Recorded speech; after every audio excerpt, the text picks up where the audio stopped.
नमस्कार। आज हम 8वीं कक्षा की हिंदी की पाठ्य पुस्तक मल्हार के पाठ 7 मत बांधो कविता के प्रश्न उत्तर करेंगे। पिछली वीडियो में हमने इस कविता को पढ़ा व समझा था। यदि किसी बच्चे ने वह वीडियो नहीं देखी है तो आप पहले जाकर उस वीडियो को ज़रूर देख लें ताकि आप इस पाठ के सभी प्रश्न अच्छे से समझ पाएं। डियर स्टूडेंट्स, इस चैनल पर आपको सभी सब्जेक्ट्स के वीडियोस मिल जाएंगे।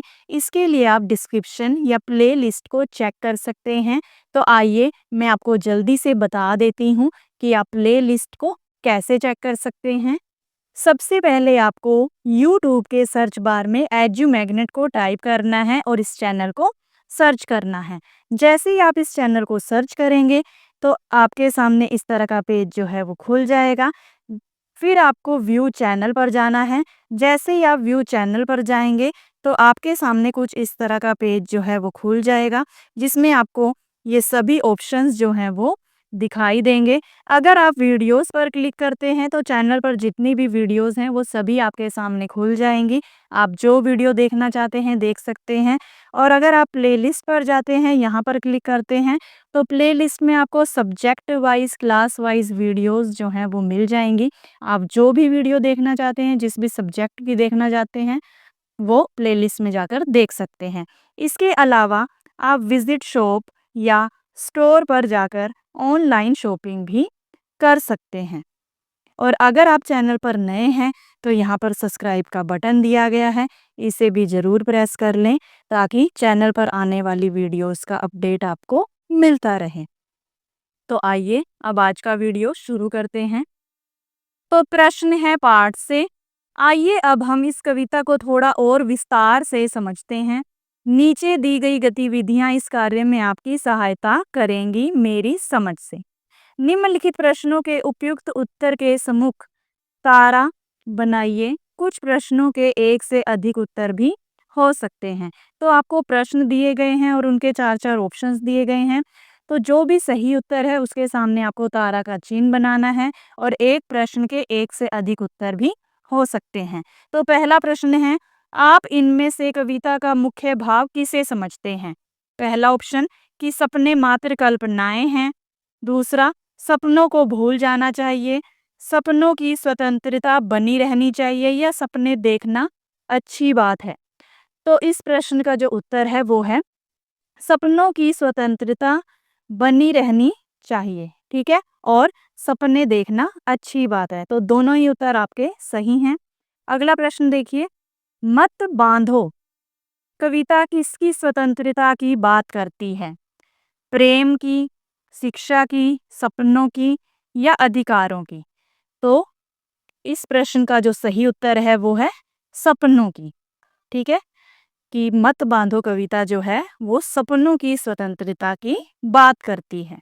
फिर अगला प्रश्न देखिए, इन सपनों के पंख न काटो पंक्ति में सपनों के पंख होने की कल्पना क्यों की गई है?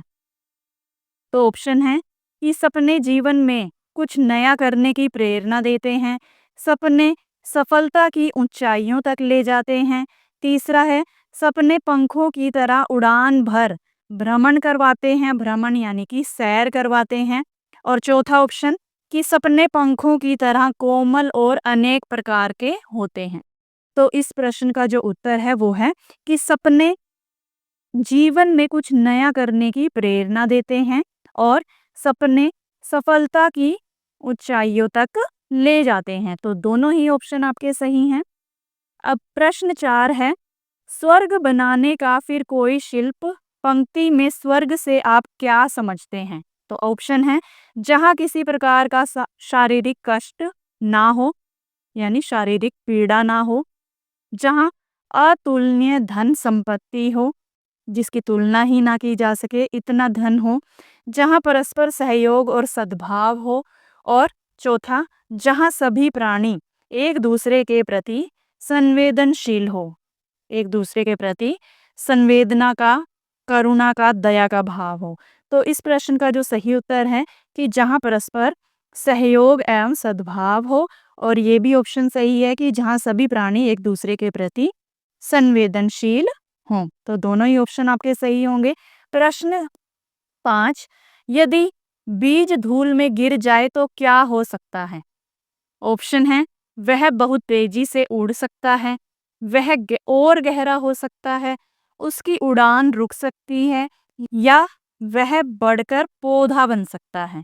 तो इस प्रश्न का जो उत्तर है वो है कि उसकी उड़ान जो है रुक सकती है, कि अगर जो बीज है वो धूल में गिर जाए, मिट्टी में गिर जाए, तो वहीं दब जाएगा और उसकी उड़ान जो है रुक जाएगी, और फिर जो वो है अंकुरित होकर बढ़कर पौधा बन सकता है। तो इस प्रश्न के भी आपके दोनों ऑप्शन ये हैं, सही हैं। फिर अगला प्रश्न देखिए, हो सकता है कि आपके समूह के साथियों ने अलग-अलग उत्तर चुने हों। अपने मित्रों के साथ चर्चा कीजिए कि आपने ये उत्तर ही क्यों चुने। अभी जो आपने ऊपर प्रश्न किए, उनके उत्तर चुने चुने हैं। अब आपको उन उत्तरों का कारण बताना है कि आपने वो उत्तर क्यों चुने। तो पहले प्रश्न में आपने चुना था कि सपनों की स्वतंत्रता बनी रहनी चाहिए और सपने देखना अच्छी बात है। ये क्या है? कविता का मुख्य भाव। तो इसका कारण क्या है? क्योंकि कविता बार-बार यही कहती है कि सपनों के पंख मत काटो, उनकी गति मत बांधो। ठीक है? फिर दूसरे प्रश्न में हमने चुना कि मत बांधो कविता सपनों की स्वतंत्रता की बात करती है। तो यहाँ कारण है कि मत बांधो कविता सपनों की स्वतंत्रता की बात करती है, क्योंकि यही कविता का मुख्य संदेश है। ठीक है? फिर तीसरे प्रश्न में हमने चुना कि सपने जीवन में कुछ नया करने की प्रेरणा देते हैं और सपने जो हैं सफलता की ऊंचाइयों तक ले जाते हैं। तो इसका कारण, क्योंकि सपने हमें नई ऊंचाइयों तक ले जाते हैं और जीवन में कुछ नया करने की प्रेरणा देते हैं। तो दोनों ही ऑप्शन सही हैं हमारे।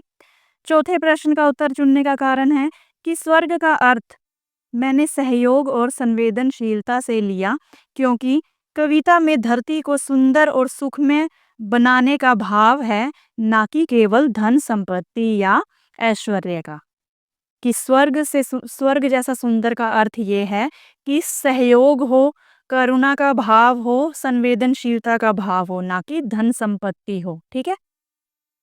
पांचवें प्रश्न का उत्तर चुनने का कारण है क्योंकि बीज का उड़ना संभव नहीं है, बीज जो है उड़ नहीं सकता। ठीक है? और यह प्रतीक है, प्रतीक एक सिंबल के रूप में लिया गया है कि अगर सपनों को बांध दिया गया तो वे ऊंचाई तक नहीं पहुंचेंगे। अब अगला प्रश्न देखिए, पंक्तियों पर चर्चा। कविता में से चुनकर कुछ पंक्तियां नीचे दी गई हैं, इन्हें ध्यानपूर्वक पढ़िए और इन पर विचार कीजिए। आपको इनका क्या अर्थ समझ में आया? अपने विचार अपने समूह में साझा कीजिए और लिखिए। तो पंक्तियां हैं, सौरभ उड़ जाता है नभ में, फिर वह लौट कहाँ आता है, बीज धुली में गिर जाता जो, वह नभ में कब उड़ पाता है। तो इन पंक्तियों का क्या अर्थ है? इन पंक्तियों का अर्थ है कि जैसे फूल की सुगंध या खुशबू एक बार उड़कर आकाश में चली जाती है, फिर लौटकर वापस नहीं आती, वैसे ही सपनों को भी रोकना नहीं चाहिए। और जैसे बीज अगर मिट्टी में गिरकर वहीं रह जाए तो वह उड़ नहीं सकता, उसी तरह यदि सपनों को बांध दिया जाए तो वे ऊंचाई तक नहीं पहुंच पाएंगे। अगली पंक्तियां हैं, मुक्त गगन में विचरण कर यह तारों में मिल जाएगा, मेघों से रंग ओ किरणों से दीप्ति लिए भू पर आएगा। तो इन पंक्तियों का क्या अर्थ है? इनका अर्थ है कि जब सपनों को स्वतंत्र उड़ान मिलती है तो वे ऊंचाइयों तक पहुंचते हैं। आकाश, तारे, बादल और सूर्य की किरणों से प्रेरणा और शक्ति लेकर जब वे वापस धरती पर आते हैं तो जीवन को सुंदरता, चमक और नई रचनात्मकता देते हैं, यानी क्रिएटिविटी देते हैं। अब अगला प्रश्न है, मिलकर करें मिलान। कविता में से चुनकर कुछ पंक्तियां स्तंभ 1 में दी गई हैं। उन पंक्तियों के भाव या संदर्भ स्तंभ 2 में दिए गए हैं। ठीक है? ये है स्तंभ 1 और ये है स्तंभ 2। ठीक है? तो यहाँ पर आपको दी गई हैं पंक्तियां और यहाँ पर दिया गया है उनका भाव। पंक्तियों को उनके सही भाव अथवा संदर्भ से मिलाइए। ठीक है? तो आपको मिलान करना है। तो पहली पंक्ति देखते हैं, इन सपनों के पंख न काटो, इन सपनों की गति मत बांधो। तो इस पंक्ति का मिलान हम किससे करेंगे कि किसी पक्षी के पंख काट काट दिए जाएं तो वह उड़ नहीं सकता, वैसे ही अगर हम किसी के सपनों को बाधित करें, बांध दें, तो उसकी कल्पनाशीलता और संभावनाएं समाप्त हो जाएंगी। तो इस पंक्ति का मिलान इससे होगा। दूसरा, सपनों में दोनों ही गति हैं, उड़कर आंखों में आता है। तो इसका मिलान किससे किया जाएगा कि सपनों में ऊपर उठने यानी आरोहण और नीचे आने यानी अवरोहण दोनों की विशेषता होती है। सपना विचार की तरह जन्म लेता है और फिर व्यवहार में पूरा होता है, तभी वह कल्पना से निकलकर सच्चाई बनता है। तो इस पंक्ति का मिलान इससे होगा। तीसरी पंक्ति, इसका आरोहण मत रोको, इसका अवरोहण मत बांधो। तो इसका मिलान किससे होगा कि सपनों के उठने यानी आरोहण और उनके व्यवहार में वापस आने यानी अवरोहण में बाधा ना डालें, क्योंकि स्वतंत्रता ही सपनों को साकार करने की कुंजी है। अगला देखिए, नभ तक जाने से मत रोको, धरती से इसको मत बांधो। तो इस पंक्ति का मिलान होगा, सपनों को ऊंचाइयों तक जाने से मत रोको, उन्हें धरती से बांधकर मत रखो से। ठीक है। फिर अगली पंक्तियां, स्वर्ग बनाने का फिर कोई शिल्प भूमि को सिखलाएगा। तो इसका अर्थ है रचनात्मक और स्वतंत्र विचार समाज को सुंदर, समृद्ध और शांतिपूर्ण बना सकता है। तो इसका मिलान इससे होगा। तो इस तरह से आपको इन पंक्तियों का मिलान करना है। फिर अगला प्रश्न देखिए, सोच विचार के लिए। कविता को पुनः पढ़िए, पता लगाइए और लिखिए। कविता में मत बांधो, पंख न काटो आदि संबोधन किसके लिए किए गए होंगे, यानी किसे कहा जा रहा है ये सब। तो उत्तर है, ये संबोधन उन लोगों के लिए किए गए होंगे जो बच्चों, युवाओं या आम इंसानों के सपनों को रोकते हैं, यानी कि उनके सपनों को पूरा होने से, उन्हें सपने देखने से रोकते हैं। अगला प्रश्न है, कविता में सपनों की गति ना बांधने की बात क्यों कही गई होगी।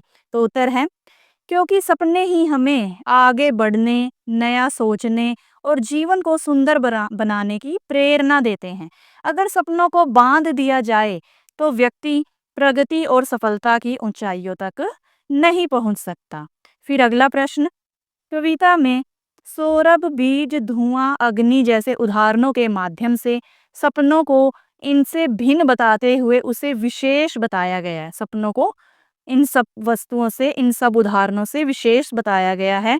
आपकी दृष्टि में इन सब से अलग सपनों की और कौन सी विशेषताएं हो सकती हैं। तो उत्तर है, सपने इंसान को निराशा से आशा की ओर ले जाते हैं। सपनों में सृजन यानी नई खोज और आविष्कार करने की शक्ति होती है। सपने भविष्य को दिशा देते हैं और सपने जो हैं जीवन को सुंदर और अर्थपूर्ण बना देते हैं कि हमारे जीवन का कोई ना कोई अर्थ है। फिर अगला प्रश्न देखिए, कविता में आरोहण और अवरोहण दोनों के महत्व की बात की गई है। उदाहरण देकर बताइए कि आपने आरोहण और अवरोहण को कब कब सार्थक होते देखा है। सार्थक यानी कि पूरा होते देखा है, सच होते देखा है। ठीक है। तो उत्तर है, आरोहण यानी ऊपर उठना। जब कोई छात्र मेहनत करके अच्छे अंक प्राप्त करता है तो यह आरोहण है। ठीक है, यानी वो ऊपर उठ रहा है। अवरोहण यानी नीचे आना। जब वही छात्र सफल होकर अपने ज्ञान और अनुभव से, कि जो भी उसने ज्ञान प्राप्त किया, अनुभव हुआ उसे, उससे दूसरों को सिखाता है तो यह अवरोहण सार्थक होता है कि उसने जो भी सीखा सफल हो गया। ठीक है। इसी तरह सूरज का उगना क्या है, आरोहण है। ठीक है। और उसका ढलना, धरती को ठंडक व शांति देना, अवरोहण है। फिर अगला प्रश्न, सपनों में दोनों ही गति हैं, उड़कर आंखों में आता है।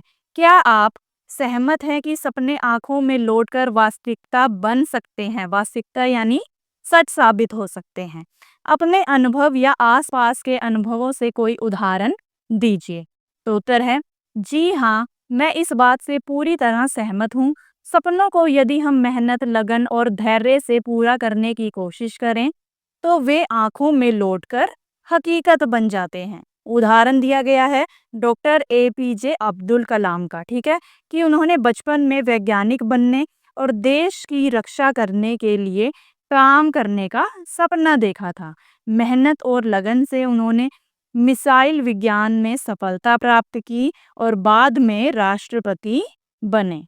ठीक है, यानी कि उन्होंने अपनी मेहनत से, अपने लगन से अपने सपने को सच साबित कर दिया। फिर अगला प्रश्न है शीर्षक। कविता का शीर्षक है मत बांधो। यदि आपको इस कविता को कोई अन्य नाम देना हो, कोई दूसरा नाम देना हो, तो क्या नाम देंगे? आपने यह नाम क्यों सोचा, यह भी लिखिए। तो उत्तर है, यदि मुझे इस कविता को कोई अन्य नाम देना हो तो मैं नाम दूंगा सपनों की उड़ान। मैंने यह नाम इसलिए चुना क्योंकि पूरी कविता में बार बार यह संदेश दिया गया है कि सपनों को रोकना या बांधना नहीं चाहिए। यदि सपनों को पंख मिले तो वे ऊंचाइयों तक उड़कर जीवन को सुंदर और अर्थपूर्ण बना सकते हैं। अगला प्रश्न है अनुमान और कल्पना से।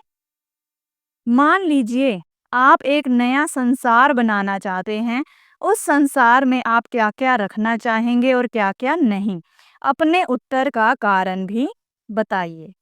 तो उत्तर है, यदि मैं एक नया संसार बनाऊं तो मैं उसमें शांति, शिक्षा, प्रेम, समानता और स्वच्छ वातावरण रखना चाहूंगा, क्योंकि ऐसा संसार सबके लिए सुखद यानी सुख देने वाला, सुरक्षित और प्रगति करने योग्य होगा। और मैं उस नए संसार में युद्ध यानी लड़ाई झगड़ा, प्रदूषण, भेदभाव और हिंसा बिल्कुल नहीं रखना चाहूंगा। अगला प्रश्न है, कविता में शिल्प और कला के महत्व की बात की गई है। कलाएं हमारे आसपास की दुनिया को सुंदर बनाती हैं। आप अपने जीवन को सुंदर बनाने के लिए कौन-कौन सी कला सीखना चाहेंगे?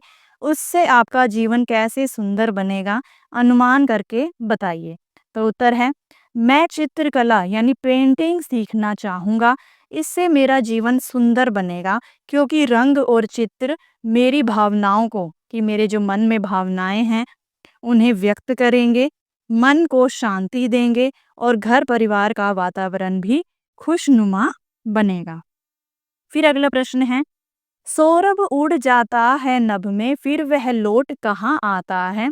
यदि आपके पास अपने बीते हुए समय में लौटने का अवसर मिले तो आप बीते हुए समय में क्या-क्या परिवर्तन करना चाहेंगे? तो उत्तर है, यदि मुझे बीते समय में लौटने का अवसर मिले तो मैं अपनी पढ़ाई में और मेहनत करता, समय को व्यर्थ ना गवाता यानी वेस्ट नहीं करता, बड़ों की सलाह मानता और अपनों के साथ अधिक समय बिताता। अगला प्रश्न देखिए, बीज धुली में गिर जाता जो वह नभ में कब उड़ पाता है? यदि सपने बीज की तरह हों तो उन्हें उगने के लिए किन चीजों की आवश्यकता होगी? जैसे एक बीज को उगने के लिए जैसे धूप की, पानी की आवश्यकता होती है, तो हमें बताना है कि अगर सपने बीज की तरह हो तो उन्हें उगने के लिए किन किन चीजों की आवश्यकता होगी। तो यहाँ संकेत दिया गया है कि धूप अर्थात मेहनत, पानी अर्थात लगन। कि धूप का अर्थ आप मेहनत से ले सकते हैं और पानी का अर्थ आप लगन से ले सकते हैं। ठीक है, तो सपनों को बीज की तरह उगने के लिए चाहिए धूप यानी मेहनत, पानी अर्थात लगन, खाद अर्थात सही मार्गदर्शन, मिट्टी अर्थात धैर्य और समय, क्योंकि इन्हीं से सपने अंकुरित होकर वृक्ष बनते हैं और साकार होते हैं। ठीक है, जैसे एक बीज को पौधा बनने के लिए क्या-क्या चाहिए? धूप, पानी, खाद, मिट्टी। उसी तरह से सपनों को पूरा करने के लिए हमें क्या चाहिए? मेहनत चाहिए, लगन चाहिए, सही मार्गदर्शन, धैर्य और समय चाहिए। ठीक है? तभी हम अपने सपनों को साकार कर पाएंगे, उन्हें पूरा कर पाएंगे। अब अगला प्रश्न देखिए, स्वर्ग बनाने का फिर कोई शिल्प भूमि को सिखलाएगा। यदि अच्छे सपनों या विचारों से स्वर्ग बनाया जा सकता है तो बुरे सपनों अथवा विचारों से क्या होता होगा? बुरे सपनों या विचारों से कैसे बचा जा सकता है? तो उत्तर है बुरे सपनों या विचारों से हिंसा, दुख, भय और असंतोष फैलता है। इनसे बचने के लिए हमें सकारात्मक सोच रखनी चाहिए, अच्छे मित्र और अच्छी किताबों का साथ चुनना चाहिए और बड़ों के मार्गदर्शन में सही दिशा में आगे बढ़ना चाहिए। हिंसा का अर्थ होता है जब कोई व्यक्ति जो है शारीरिक बल या शक्ति का जानबूझकर प्रयोग करता है दूसरों को नुकसान पहुंचाने के लिए। ठीक है, अगला प्रश्न है, इन सपनों के पंख न काटो, इन सपनों की गति मत बांधो। कल्पना कीजिए कि हर किसी को सपने देखने और उन्हें पूरा करने की पूरी स्वतंत्रता मिल जाए, तब दुनिया कैसी होगी? आपके अनुसार उस दुनिया में कौन कौन सी बातें महत्वपूर्ण होंगी? तो उत्तर है तब दुनिया बहुत प्रगतिशील, रचनात्मक और सुंदर होगी। हर व्यक्ति अपनी रुचि के अनुसार काम करेगा और समाज में योगदान देगा। उस दुनिया में समानता, सहयोग, मेहनत और संवेदनशीलता सबसे महत्वपूर्ण होगी। फिर अगला प्रश्न है, इन सपनों के पंख न काटो, इन सपनों की गति मत बांधो। आपके विचार से यह सुझाव है, आदेश है, प्रार्थना है या कुछ और है? यह बात किससे कही जा रही है?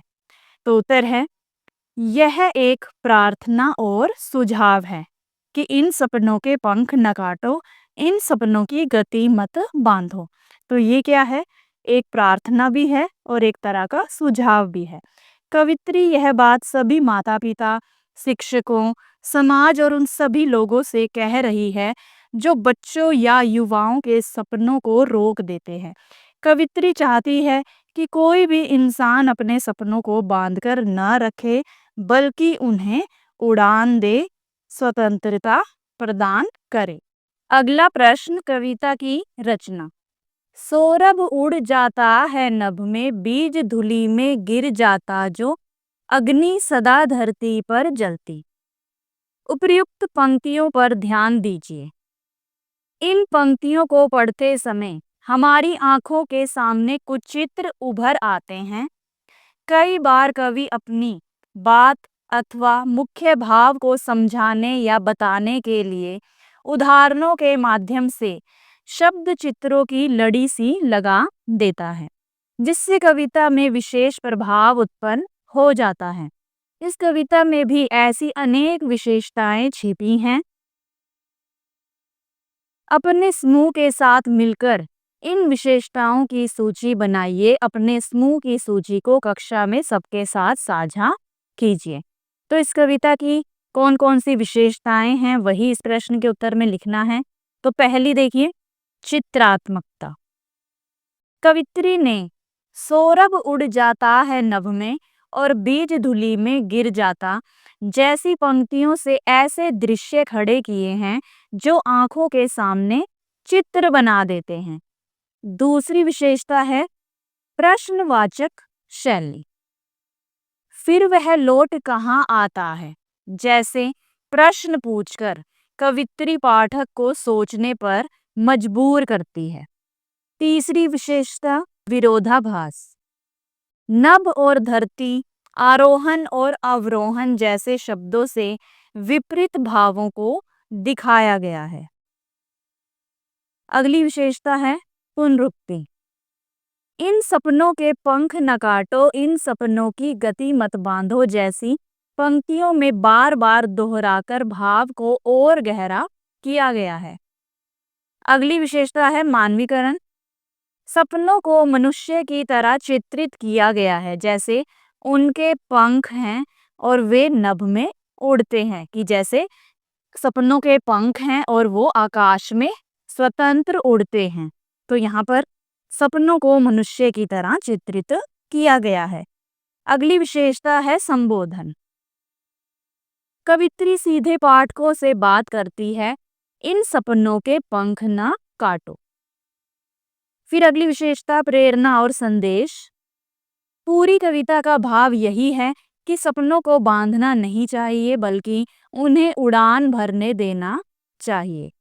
अब अगला प्रश्न है, नीचे इस कविता की कुछ विशेषताएं और वे पंक्तियां दी गई हैं जिनमें ये विशेषताएं समाहित हैं।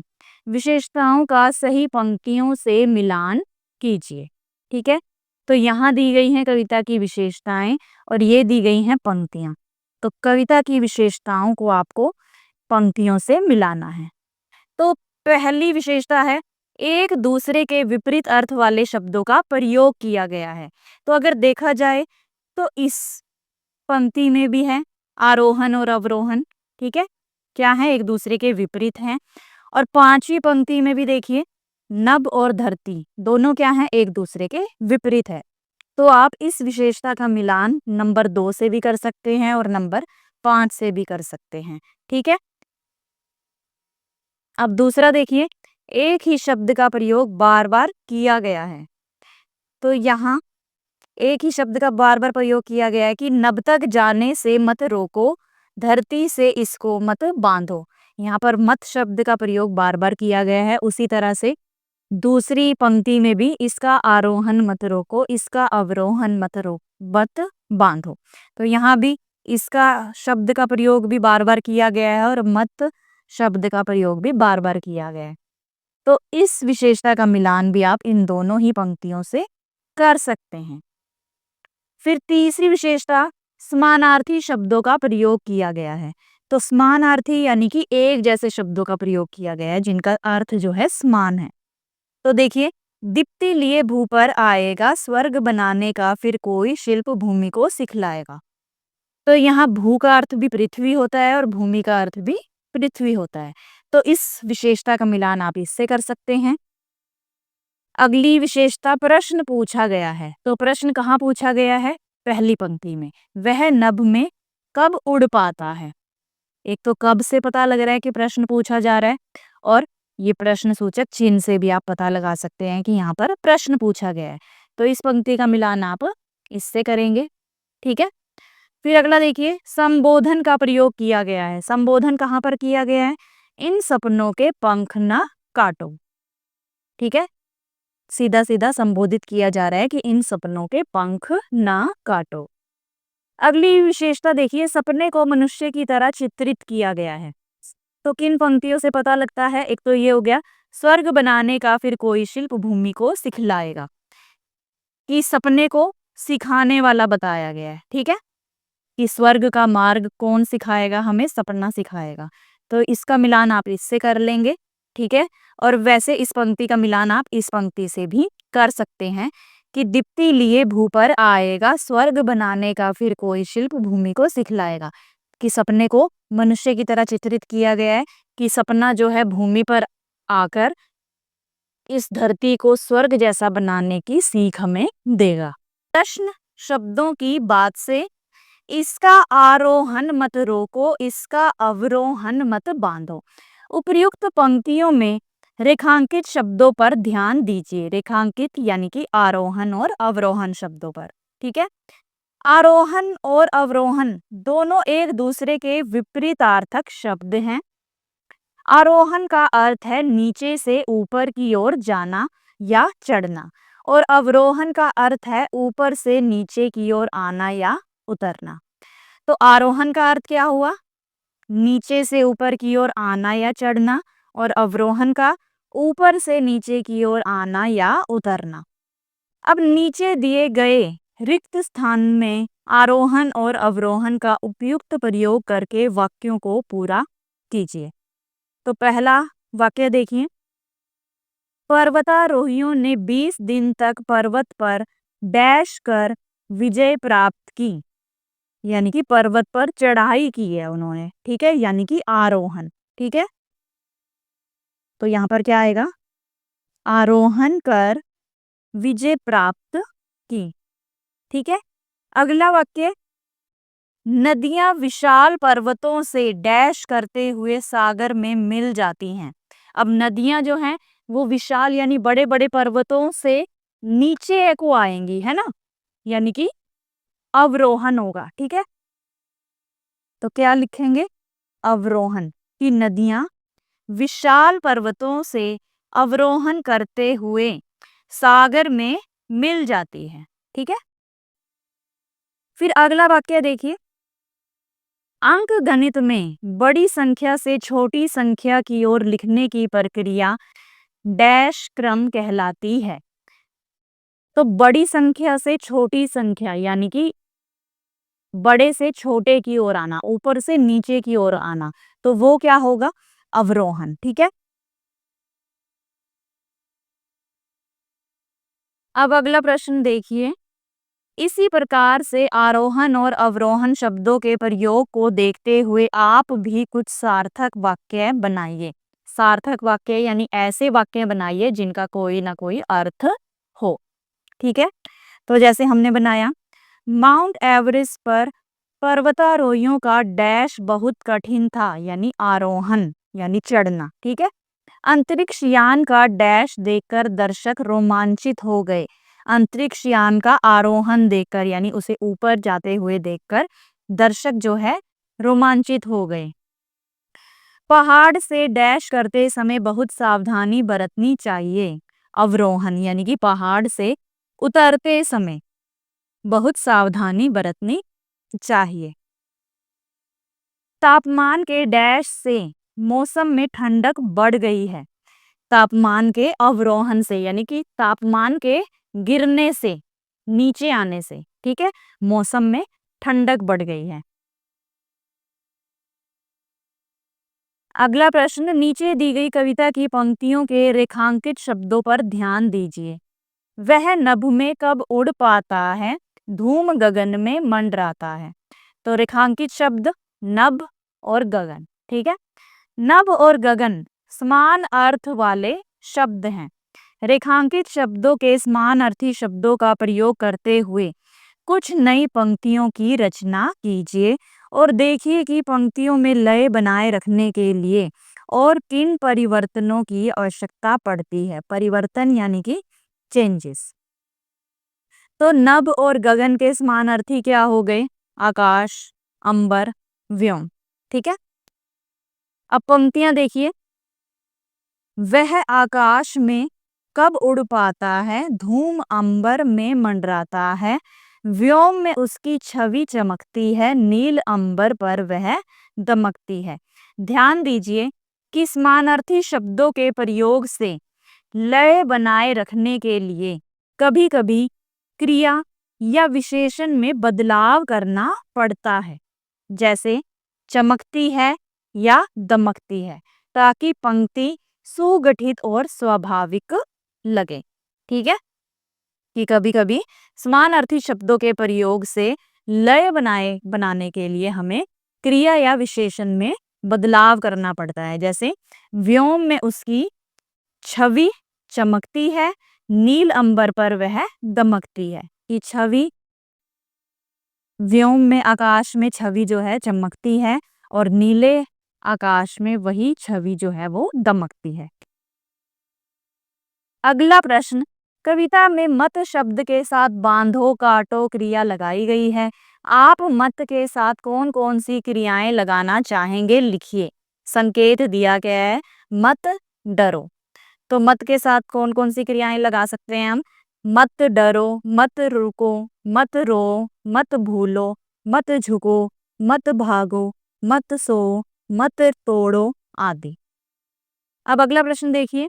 आपकी भाषा में बांधने के लिए और कौन कौन सी क्रियाएं हैं, अपने समूह में चर्चा करके लिखिए और उनसे वाक्य बनाइए। संकेत जोड़ना। तो बांधने के लिए अन्य क्रियाएं कौन कौन सी हैं? जोड़ना, उसने टूटे हुए खिलौने को फिर से जोड़ा। ठीक है, वाक्य भी हमें बनाना था। दूसरा देखिए, लपेटना, माली ने पौधे को धागे से लपेटा। कसना, मोची ने जूते के फीते को मजबूती से कसा। गूंथना, माँ ने आटे को अच्छी तरह गूंथा। जकड़ना, पुलिस ने चोर को रस्सी से जकड़ दिया। अगला प्रश्न है, मत शब्द को उलटकर लिखने से शब्द बनता है तम, जिसका अर्थ है अंधेरा। ठीक है। कि अगर मत शब्द को उलट दें यानी त को आगे कर दें और म को पीछे कर दें तो क्या बन जाएगा? तम बन जाएगा। ठीक है। तो जिसका अर्थ होता है अंधेरा। कविता में से कुछ ऐसे और शब्द छांटिए जिन्हें उलट कर लिखने से अर्थ देने वाले शब्द बनते हैं। तो हमें ऐसे ही शब्द छांटने हैं जिनको उलट अगर हम उल्टा कर दें तो कोई ना कोई उस शब्द का अर्थ होना चाहिए। ठीक है, जैसे कविता में शब्द आया था सदा। ठीक है, तो सदा शब्द को उलट कर लिखने से शब्द बनता है दास, जिसका अर्थ है गुलाम, नौकर या सेवक। ठीक है, उसी तरह दूसरा शब्द आया है जाता। जाता शब्द को उलट कर लिखने से शब्द बनता है ताजा। ठीक है, और जिसका अर्थ है जो सूखा या बासी ना हो बल्कि हरा भरा हो, तरोताजा। ठीक है, अगर आपको इस कविता में और भी ऐसे शब्द मिलें तो आप उन्हें भी इस प्रश्न के उत्तर में लिख सकते हैं, लेकिन ऐसे ही शब्दों का आपको चुनाव करना है जिनको उलट कर लिखने से कोई ना कोई अर्थ बने। अगला प्रश्न है काल परिवर्तन। सौरभ उड़ जाता है नभ में। उपयुक्त पंक्ति को ध्यान से देखिए। इस पंक्ति की क्रिया जाता है से पता चलता है कि यह वर्तमान काल में लिखी गई है। कि जाता है से क्या पता चलता है कि ये क्रिया क्या है, वर्तमान काल में लिखी गई है। यदि हम इसी पंक्ति को भूतकाल और भविष्य काल में लिखें तो यह निम्नलिखित प्रकार से लिखी जाएगी। अगर भूतकाल में लिखेंगे तो कैसे? सौरभ उड़ गया है नभ में। गया है से पता लगता है कि भूतकाल की बात हो रही है। उसी तरह सौरभ उड़ जाएगा नभ में, यहाँ जाएगा से पता लगता है कि भविष्यकाल की बात हो रही है, क्रिया जो है भविष्यकाल की है। ठीक है, कविता में वर्तमान काल में लिखी गई ऐसी अनेक पंक्तियां आई हैं। उन पंक्तियों को कविता में से ढूंढकर भूतकाल और भविष्यकाल में लिखिए। तो पंक्तियां हैं वर्तमान काल की। धूम गगन में मंडराता है, उड़कर आंखों में आता है, वह नभ में कब उड़ पाता है। तो अब आपको इन वर्तमान काल की पंक्तियों को भूतकाल में और भविष्यकाल में बदलना है। तो जैसे पहली पंक्ति ले ली हमने, धूम गगन में मंडराता है। भूतकाल में कैसे लिखी जाएगी ये पंक्ति? धूम गगन में मंडराता था, और भविष्यकाल में धूम गगन में मंडराएगा। उसी तरह से दूसरी पंक्ति ले लीजिए, उड़कर आंखों में आता है। उड़कर आंखों में आता था भूतकाल हो गया, उड़कर आंखों में आएगा भविष्यकाल। उसी तरह से वह नभ में कब उड़ पाता है, तो वह नभ में कब उड़ पाता था, तो भूतकाल की होगी पंक्ति। वह नभ में कब उड़ पाएगा, भविष्यकाल। ठीक है, अगला प्रश्न शब्दकोश से। स्वर्ग बनाने का फिर कोई शिल्प। शब्दकोश के अनुसार शिल्प शब्द के निम्नलिखित अर्थ हैं। हाथ से कोई चीज बनाकर तैयार करने का काम, दस्तकारी, कारीगरी या हुनर, जैसे बर्तन बनाना, कपड़े सिलना, गहने गढ़ना आदि। दूसरा अर्थ है कला संबंधी व्यवसाय। तीसरा दक्षता या कौशल। चौथा अर्थ है निर्माण, सर्जन, सृष्टि, रचना। पांचवा अर्थ आकार, आवृत्ति। और छठा अनुष्ठान, क्रिया, धार्मिक कृत्य। अब शब्दकोश से शिल्प शब्द से जुड़े निम्नलिखित शब्दों के अर्थ खोजकर लिखिए। तो यहाँ पर हमें कुछ शब्द दिए गए हैं, ठीक है, जो शिल्प शब्द से जुड़े हुए हैं। तो हमें उन शब्दों के अर्थ खोजकर लिखने हैं। तो पहला शब्द है शिल्पकार, शिल्पी, शिल्पजीवी, शिल्पकारक, शिल्पिक या शिल्पकारी। तो इसका अर्थ क्या है? वह व्यक्ति जो कुशलता पूर्वक हाथों से वस्तुओं का निर्माण करता है या जो किसी विशेष शिल्प कला या हस्त कौशल में निपुण हो, प्रवीण हो। ठीक है, अगला शब्द है शिल्पकला। तो इसका अर्थ है हाथों या विशेष औजारों से वस्तुएं बनाने की कला है जिसमें सुंदरता और उपयोगिता दोनों का ध्यान रखा जाता है। तीसरा शब्द है शिल्प कौशल, जिसका अर्थ है किसी उत्पाद को सटीकता, कलात्मकता और सावधानी से हाथ से बनाने का कौशल है जिसमें बारीकियों पर ध्यान देना, विशेषज्ञता का प्रदर्शन करना और गुणवत्तापूर्ण टिकाऊ वस्तुएं तैयार करना शामिल है, यानी कि ऐसी वस्तुएं जो बहुत ही टिकाऊ हों, मजबूत हों और उनमें क्वालिटी हो कुछ ना कुछ। ठीक है। अगला शब्द है शिल्प गृह या शिल्प गे। तो इसका अर्थ है एक ऐसा घर है जो शिल्प या कलात्मक शैली की वास्तुकला से प्रेरित है। अगला शब्द शिल्प विद्या, जिसका अर्थ है यांत्रिक विज्ञान या हाथ से शारीरिक कौशल या गृह निर्माण आदि से जुड़ी किसी भी कला का ज्ञान है। अगला शब्द है शिल्पशाला या शिल्पालय, जिसका अर्थ है एक ऐसी जगह या कार्यशाला होती है जहां शिल्प शिल्प यानी कि कला या हाथ से बनाई जाने वाली चीजें जहां पर तैयार की जाती हैं। ठीक है। तो जहां शिल्प सिखाया जाता है या किया जाता है, जैसे कि मिट्टी के बर्तन बनाना, मूर्तियां बनाना या अन्य हस्तकला वस्तुएं बनाना। हस्तकला यानी कि हाथ से बनाई जाने वाली। ठीक है। तो इस वीडियो में इतना ही। बाकी के प्रश्न हम अगली वीडियो यानी कि पार्ट 2 में करेंगे। तो मिलते हैं अगली वीडियो में। तब तक के लिए नमस्कार।